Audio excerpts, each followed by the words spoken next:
ضلالة وكل ضلالة في النار. أعوذ بالله من الشيطان الرجيم. بسم الله الرحمن الرحيم.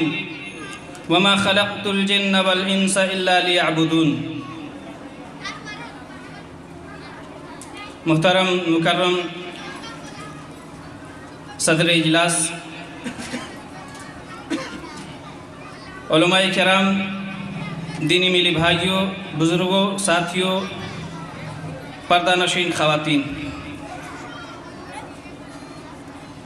تمام تعریف، توصیف، بڑائی، بزرگی اس اللہ رب العالمین کے لیے ہے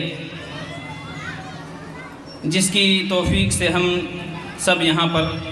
جمع ہوئے ہیں، اکٹھا ہوئے ہیں. اللہ رب العالمین سے دعا ہے کہ اللہ رب العالمین تو ہم سب کے یہاں جمع ہونے کو اور ہماری حاضری کو قبول فرما. بعد ابو بے شمار درود و سلام کی ڈالیاں نچھاور ہوں اللہ کے تمام پیارے نبیوں پر، خصوصاً ہمارے پیارے نبی جناب محمد رسول اللہ صلی اللہ علیہ وسلم پر جو ساری کائنات کے لیے رحمت بنا کر بھیجے گئے. اللہم صلی علی محمد وعلی آل محمد کما صلیت علی ابراہیم وعلی آل ابراہیم انکا حمید مجید. اللہم بارک علی محمد وعلی آل محمد کما بارکت علی ابراہیم وعلی آل ابراہیم انکا حمید مجید. محترم حاضرین، اگر ہم قرآن کریم کا اسٹڈی کریں گے، قرآن کریم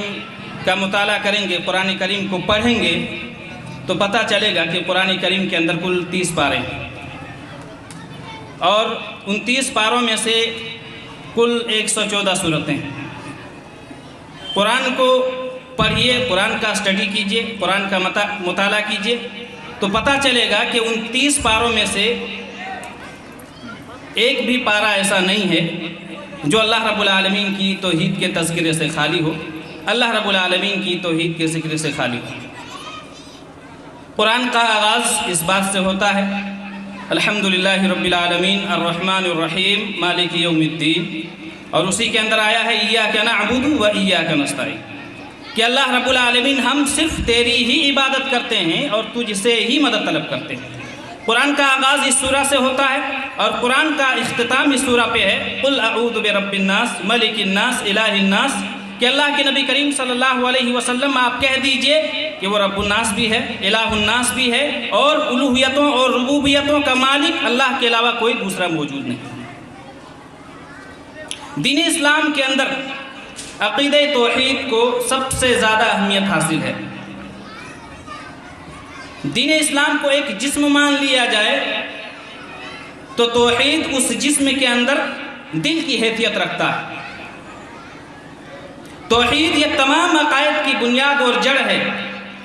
جس طرح درخت کا وجود شاخ سے نہیں بلکہ جڑ کی وجہ سے باقی رہتا ہے، اسی طریقے سے کوئی بھی شخص اس وقت تک اسلام میں داخل ہو ہی نہیں سکتا جب تک کہ وہ عقیدہ توحید پر ایمان نہ لے آئے.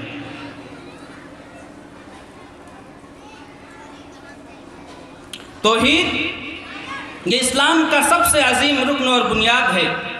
دین اسلام کے عظیم ستونوں میں سب سے بڑا ستون ہے. کوئی بھی شخص، کوئی بھی بندہ، چاہے وہ لڑکا ہو چاہے لڑکی ہو، کوئی بھی شخص اس وقت تک دائرہ اسلام میں داخل ہی نہیں ہو سکتا جب تک کہ وہ توحید کی گواہی نہ دے دے، جب تک کہ وہ ایک اللہ کی عبادت کی گواہی نہ دے دے اور تمام کی تمام معبودان باطلہ کی نفی نہ کر دے. اللہ کے نبی کریم صلی اللہ علیہ وسلم فرماتے ہیں، بخاری کی روایت ہے، راوی حدیث حضرت عبداللہ بن عمر رضی اللہ عنہما ہے، وہ کہتے ہیں کہ اللہ کے رسول صلی اللہ علیہ وسلم نے فرمایا بنی الاسلام علی خمس شہادت اللہ الہ الا اللہ وان محمد رسول اللہ واقام الصلاۃ وایتاء الزکاۃ والحج وصوم رمضان. اللہ کے رسول صلی اللہ علیہ وسلم نے فرمایا کہ اسلام کی بنیاد 5 چیزوں پر ہے. اسلام کی بنیاد 5 چیزوں پر ہے. پہلی چیز اس بات کی گواہی دینا کہ اس دنیا کے اندر اگر کوئی حقیقی معبود ہے، اگر کوئی عبادت کے لائق ہے تو وہ اللہ رب العالمین کی ذات ہے اور محمد صلی اللہ علیہ وسلم کو اللہ کا رسول مانا جائے. دوسری چیز نماز قائم کرنا. تیسری چیز زکوٰۃ ادا کرنا. چوتھی چیز رمضان کا روزہ رکھنا، اور پانچویں چیز اگر زندگی میں طاقت اللہ نے مال و دولت کا دیا ہے یا جسمانی اعتبار سے یا مالی اعتبار سے اگر آپ طاقتور ہیں تو زندگی کے اوپر ایک مرتبہ، زندگی میں کم سے کم ایک مرتبہ حج واجب ہے۔ تو یہ حدیث ہمیں بتلاتی ہے کہ عقید توحید اسلام کا سب سے عظیم رکن ہے، اور عقید توحید کو اسلام کے اندر اتنی زیادہ اہمیت کیوں حاصل ہے؟ اس کی وجہ یہ ہے کہ یہ توحید اعمال کے عملوں کے صحیح ہونے کی بنیادی ترین شرط ہے اور اس کی قبولیت کی بنیاد ہے۔ جس طرح بغیر طہارت کے، بغیر وضو کے نماز کو نماز نہیں قرار دیا جا سکتا، اسی طریقے سے کوئی بھی عبادت اس وقت تک عبادت کے مستحق نہیں ہوتی جب تک کہ اس میں عقید توحید نہ ہو۔ ایک دو مثال کے ذریعے میں آپ کو بات سمجھانے کی کوشش کروں۔ آپ بتائیں کہ مسجد بنوانا، مسجد کی تعمیر کرانا، یہ کتنا بڑا کام ہے؟ بہت بڑا کام ہے، یہ بہت بڑے اجر کا کام ہے، یہ بہت بڑی نیکی کا کام ہے، یہ بہت بڑے ثواب کا کام ہے۔ مسجد بنوانا،